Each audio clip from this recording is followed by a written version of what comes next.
Fala aí pessoal, beleza? Hoje dia 19 de outubro, terça-feira, bora para mais um fechamento de mercado aí para vocês, começando primeiramente a análise aqui pelo índice e depois passando para o dólar, beleza?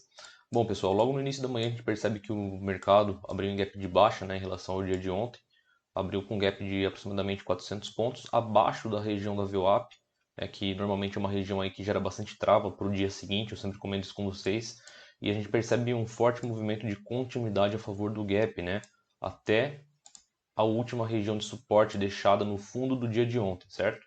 Então, quando o mercado chegou nessa região isolada, a gente consegue notar que claramente aqui o mercado acabou segurando nessa zona de suporte, uma região bem interessante, né? O mercado estava afastado das médias móveis. Então, o que o mercado fez? O mercado bateu nessa região e, obviamente, começou a entrar defesa, né? Como um suporte natural. Dentro disso, a partir do momento que o mercado lateralizou e recuou para as médias móveis, né, a gente percebe que se a gente pega, inclusive, esse fundo, que até então era a mínima prévia, com o topo do dia, esse recuo aqui basicamente foi nos 50% da retração, tá? Em relação a esse movimento de queda.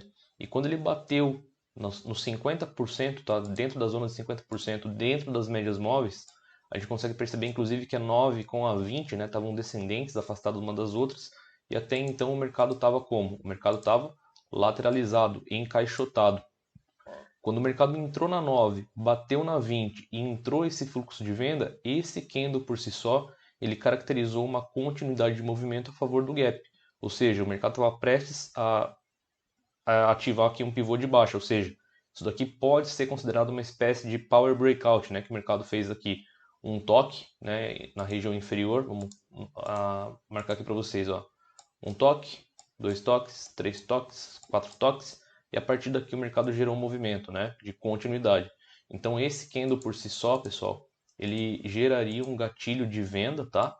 Esse candle aqui, né? Até porque ele fez 1, 2, 3 de venda.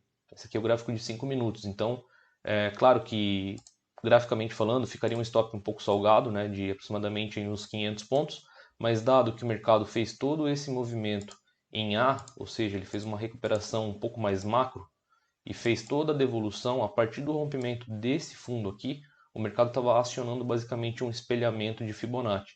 Então, se a gente tivesse utilizando essa ferramenta de Fibo para projetar alvos, né, partindo do pressuposto que ele estaria ativando esse fundo, o que a gente faria? A gente pega isso daqui e projeta. Então, aqui estaria o primeiro alvo da do espelhamento, né, da projeção. E a gente consegue perceber que o mercado, né, cravou aqui exatamente esse primeiro alvo.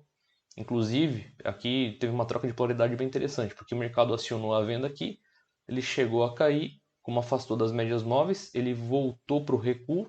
Inclusive aqui, olha lá o que ele fez. Ele trocou polaridade com esse último fundinho, né? Vamos pegar aqui, ó, para vocês verem. Então ele voltou, trocou polaridade. De novo, as médias passaram para baixo da VWAP, as médias distanciadas, afastadas umas das outras. O mercado entrou, teve essa troca de polaridade, saiu esse candle aqui. Quando saiu esse candle aqui, para fora da média de 9, gerou um outro gatilho, né, de entrada com de novo aqui o padrão 1, 2, 3 de venda. Aqui, ó, padrão 1, 2, 3 de venda, tá?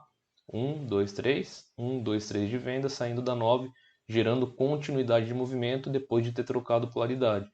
Então, com isso, o mercado ele veio trabalhando em escadinhas, né? Se a gente pega novamente aqui, a gente percebe que ele rompeu, trocou polaridade, né? Fez um pivôzinho de baixa e veio de novo aqui, ó, ancorado na 9. Então, isso daqui, inclusive, pode ser considerado basicamente aqui uma barra ignorada. Claro que se ele fechasse para baixo, ele geraria um gatilho um pouquinho melhor. Mas aqui também, tá, foi um gatilho de venda ancorado pela 9. Então percebam que as médias distanciadas e principalmente alinhadas a partir desse rompimento com a VWAP, ela gerou continuidade de movimento aqui ancorado pelas médias e obviamente o mercado veio aqui e cravou o alvo nessa região. Quando ele cravou o alvo nessa região, tá? Nessa região aqui do 340, o que o mercado fez? Ele fez aqui o padrãozinho 1, 2, 3 de compra, certo? E com isso o mercado fez uma recuperação. E essa recuperação, inclusive, pessoal, se a gente prestar atenção, essa recuperação foi bem interessante porque ela basicamente foi uma bandeira, né? O mercado trabalhou aqui numa estruturação, que se a gente faz isso daqui, é um canalzinho de alta, ou seja, uma bandeira. Deixa eu arrumar aqui para vocês verem um pouco melhor. Olha lá, então o mercado ele fez essa correção e de novo, se eu copio isso daqui e colo, a gente consegue perceber que isso daqui nada mais é do que uma troca de polaridade também, tá? Então aqui o mercado pivotou, lateralizou, rompeu, aí ele encontrou essa região de suporte, pivotou, trocou polaridade com o suporte já rompido, virou resistência, rompeu, aqui que era o suporte, depois que foi rompido, virou uma resistência, entrou o fluxo vendedor e a partir do rompimento dessa bandeirinha aqui, o mercado gerou um outro gatilho de continuidade de movimento. Tá? Então, quem trabalhou utilizando principalmente médias móveis e observando que o mercado basicamente estava caindo em escadinha, deve ter surfado esse movimento aqui. E se a pessoa tivesse dado um zoom out, a pessoa teria percebido que o mercado, quando o mercado já estava trabalhando nesses níveis aqui, o mercado principalmente tinha rompido essa região de suporte também, tá? Vamos copiar e colar aqui, ó, essa zona de suporte aqui. Que se eu estender ela, vocês vão perceber que aqui também foi zona de troca de polaridade. Suporte, né, que segurou inicialmente nessa zona de suporte, que depois virou resistência. Então, a partir do rompimento dessa região, né, o mercado acelerou aqui um possível gatilho de venda, o mercado rompeu esse fundo com esse enorme candle de ignição, e aqui ativou novamente a continuidade do movimento. Então, como ele já tinha cravado aqui o primeiro alvo, se eu pego isso daqui e projeto para o segundo alvo, né, eu estou projetando aqui o 100% desse espelhamento. E percebam que o mercado até chegou a passar um pouco dessa região. Né? Se eu trabalho utilizando esse espelhamento um pouco mais macro, inclusive, eu consigo ter essa visualização aqui, que o mercado subiu reto e rompeu reto, pivotou, trocou polaridade e veio para baixo. Então, tendo em vista isso, eu também posso pegar esse topo com esse fundo e simplesmente trabalhar com o espelhamento, né? Aí seria um espelhamento dessa região aqui. Então, se eu projeto espelhamento, percebo que o mercado veio para essa região aqui do 240 mais ou menos, certo? Se eu trabalho apenas com esse espelhamento aqui, pessoal, né, do intraday, eu projeto aqui e projeto aqui, certo? Se eu trabalho apenas com o intraday, pegando desse topo com esse fundo aqui, e projeto aqui 1, 2, 3 vezes, percebo que todas as regiões, tá, de alvo de Fibonacci, elas geram uma confluência nesse fundo. Vamos pegar aqui, ó. Todas as regiões geram confluência de alvos nesses fundos aqui. Deixa eu colocar uma cor diferente para vocês verem. E percebam que quando o mercado chegou nessa região de fundo, ele basicamente gerou uma exaustão de movimento e aqui entrou um fluxo comprador muito forte. Quando esse fluxo comprador entrou, ele fez toda a devolução dessa queda. E se a gente pegar aqui um nível de Fibonacci em relação à queda do dia inteiro, tá? Vamos lá pegar esse movimento com esse topo aqui do dia. Percebam que essa retração que o mercado fez foi exatamente nos 50% de toda a queda que ele tinha feito. Ou seja, o que o mercado demorou o dia inteiro para cair aqui em 7 horas, tá? Em 10 minutos o mercado devolveu. Então o mercado tinha caído aqui cerca de 4.000 pontos e ele subiu 2.000 pontos reto até a ancoragem da VWAP com a região de 50% desse movimento macro. Tá? O que não deixa de ser também uma troca de polaridade um pouquinho maior aqui. A gente consegue notar aqui que tem interferência de topos anteriores e a VWAP do dia também estava aqui, tá? Então, falando de gatilhos operacionais, pessoal, o que eu vejo, tá? Eu vejo que se você, obviamente, teve paciência de esperar os principais gatilhos a favor dos rompimentos, esses aqui foram os melhores gatilhos. Vamos lá. Esse cara aqui, esse cara aqui, esse cara aqui, esse aqui também, tá? Esse aqui, inclusive, até foi um bom gatilho, entretanto ele acabou estopando, tá? Então, esse aqui, por exemplo, daria stop. Vamos pegar aqui, ó. Esse aqui daria stop. Se você estivesse utilizando stops técnicos, esse aqui daria bom, esse aqui daria bom, esse aqui daria bom, esse aqui daria bom, né? E, obviamente, se você tivesse filtrado, principalmente por um time frame um pouco menor, o 2 minutos ou até mesmo 1 minuto, essa região aqui gerou um gatilho interessante, tá? que deixou o stop bem barato aí, e quem pegou a compra aqui, obviamente, deve ter se dado bem nesse fluxo de compra. Então aqui também geraria uma bela oportunidade de pegar uma contra-tendência numa região de exaustão, tá? Então, dentro dessas operações a favor, principalmente do movimento, 4 dariam boas e basicamente uma daria stop aqui, tá? Então essa foi minha visão aí em relação ao índice no dia de hoje. Falando um pouco do dólar, tá? O dólar ele continuou um movimento altista em relação aos dias anteriores. A gente consegue notar que pegando o dólar nessa região, o que aconteceu no dia de hoje? Aqui a gente tinha uma região de resistência muito bem definida, né, do dia anterior. E o dólar, pessoal, o que ele fez? Ele abriu acima dessa região. Tá? Pegando o dólar acima dessa região, o que a gente já consegue notar? A gente consegue notar que logo no começo do dia, o dólar basicamente já acionou um espelhamento em V, né? Porque com o gap ele abriu acima dessa região, a gente percebe que aqui teve um teste e depois para dar continuidade no movimento. Logo, se a gente pega esse fundo com esse topo, a gente consegue trabalhar projetando alvos para cima. Então, se eu pego o dólar desse fundo aqui e jogo nesse topo, olha lá, o primeiro alvo do dólar, tá? Ele já cravou aqui 4 candles após a abertura. Depois que ele rompeu essa região, ele deu continuidade na alta. Então, se ele deu continuidade na alta, eu vou continuar trabalhando com alvos para cima, a partir desse topo aqui, certo?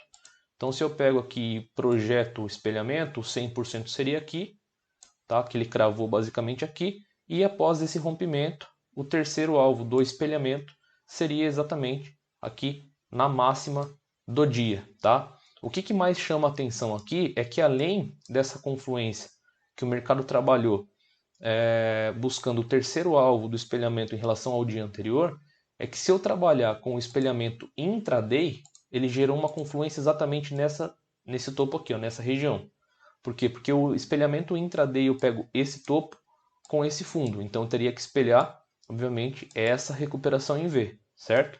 E se eu faço isso, pessoal, olha lá, eu pego esse fundo, eu pego esse topo e jogo aqui, ó, uma vez, duas vezes, tá?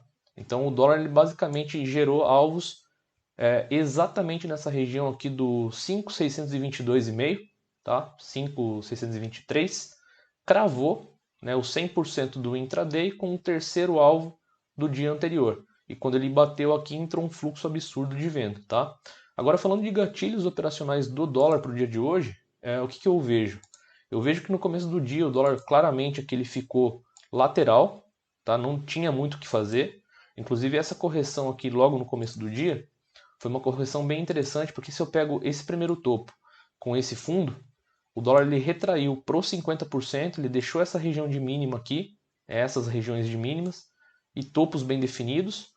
Aqui sinalizou um falso rompimento, pivotou. Quando ele pivotou, e até então antes de ele pivotar, o que aconteceu? As médias estavam subindo, entretanto estavam abaixo da VWAP. A VWAP estava bem flat, né? Então eu não me sinto confortável de entrar num cenário onde não tem alinhamento, principalmente da VWAP com as médias. Eu gosto de pegar movimentos maiores, então obviamente eu espero um cenário um pouco mais alinhado para poder tomar esse tipo de decisão, porque aparentemente o dólar estava trabalhando aqui num topo triplo, né? Ele até chegou a romper a neckline, entretanto cravou aqui na média de 50 com os 50%. E a partir disso, né, a gente começa a perceber que as médias já viraram, depois inverteram de novo, e as 50 a todo momento abaixo dos preços. Só que, inclusive, nesse cenário aqui, como eu disse, eu não me sinto confortável de tomar nenhum tipo de decisão. A partir do momento que o mercado rompeu essa angulação dessa LTB, pivotou aqui e virou para cima, aqui as coisas começaram a ficar um pouco mais interessantes. Porque aqui o que eu tinha? Eu tinha basicamente um cenário de um triângulo, né? Eu tinha um afunilamento de topos menores, fundos maiores. A partir do momento que teve essa troca de polaridade, né, ancorada na VWAP e virado para cima, a partir disso a gente começa a perceber que as médias menores começam a se alinhar acima da VWAP até que a 50 passa a VWAP. Então o que eu tinha? Eu tinha uma região de resistência bem definida aqui, certo? Nessa região de topo. A partir do momento que o mercado começou a trabalhar com gatilhos, vamos lá, ele gerou gatilhos aqui de continuidade de movimento. Inclusive foi 1, 2, 3 de compra. Ele gerou gatilhos aqui. E gerou gatilhos principalmente aqui a partir desse rompimento, tá? Com a ancoragem da 9 e a 20. A 20, a 9 e a 50 ascendentes acima da VWAP. Então aqui a gente já encontra um cenário de alinhamento. o mercado rompeu, pivotou e aqui ele gerou um outro gatilho de compra, principalmente operando aí por time frames um pouco menores, né? Um tempo gráfico de 2 minutos, 1 minuto, você já conseguiria ver alguns detalhes aqui em relação a isso. Então, basicamente, a partir do alinhamento é que a gente consegue ver aqui uma clareza, né, maior de detalhes para a gente conseguir tomar uma decisão mais assertiva. Então, quem trabalhou aí com o espelhamento intraday ou até mesmo utilizando o espelhamento do outro dia, obviamente deve ter se dado bem, até porque todos os alvos confluíram para essa região aqui. E a partir do momento que entrou o mercado, cravou o alvo, entrou um fluxo vendedor, e se a gente pegar aqui a máxima do dia e essa mínima aqui, a gente consegue perceber que a mínima aqui do dólar após essa correção foi exatamente nos 61% dessa alta inteira aqui, tá? E aí o dólar basicamente aqui ficou travado. Eu considero isso daqui como uma troca de polaridade. A gente percebe que daqui para baixo não houve, obviamente, nenhum, vamos dizer assim, fechamento relevante, né? E o dólar ficou travado nessa região. Então, essa foi a minha visão aí do dia em relação ao dólar. Espero que vocês tenham gostado. Vamos para cima e a game porra!